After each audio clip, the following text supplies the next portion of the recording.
Hello everyone, आज हम TCS का Q1 का रिजल्ट रिव्यू करते हैं।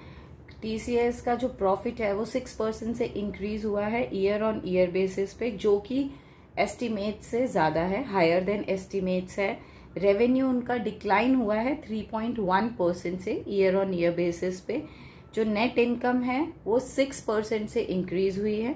ऑपरेटिंग मार्जिन उनका 24.5% पे है और जो नेट मार्जिन है वो 20.1% से है। दैट इज वो 30 बेसिस पॉइंट्स इंक्रीज हुआ है। और जो इनके पास Q1 में टोटल कंट्रैक्ट वैल्यू थी रही है इनके पास, वो है $9.4 बिलियन। इतने का कंट्रैक्ट इनके पास है। और जो इंटरिम डिविडेंड इन्होंने अनाउंस किया है वो है 11 रुपीज़ पर शेयर का, जिसकी रिकॉर्ड डेट रहेगी 16 जुलाई और जो पेमेंट डेट रहेगी वो रहेगी 4 अगस्त। अब जो इनके जो टॉप एग्जैक्टिव है उसने बोला है कि आप ये डोंट एक्सपेक्ट कि एआई की वजह से इनका हेड काउंट कम होगा।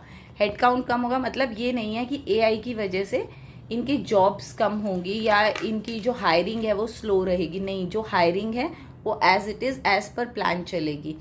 और जो इनके सीईओ हैं के कृतिवसन, उन्होंने बोला है कंपनी के पास एक एडवांस ऑर्डर है बीएसएनएल की तरफ से, जिसका भी फाइनल ऑर्डर आना बाकी है।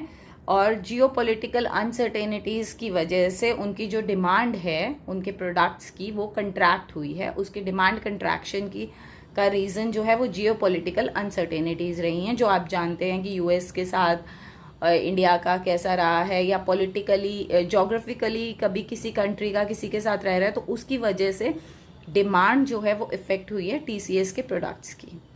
अब जो टीसीएस का प्राइस है वो आफ्टर दिस रिजल्ट एक बार तो फॉल होगा, बट अभी ये अनसर्टेनिटी है क्योंकि Q2 में उनके पास कितने ऑर्डर बुक कितनी है उनकी, वो उस पर अभी अनसर्टेनिटी है। तो कांट से कि वो कैसा परफॉर्म करेंगे Q2 में।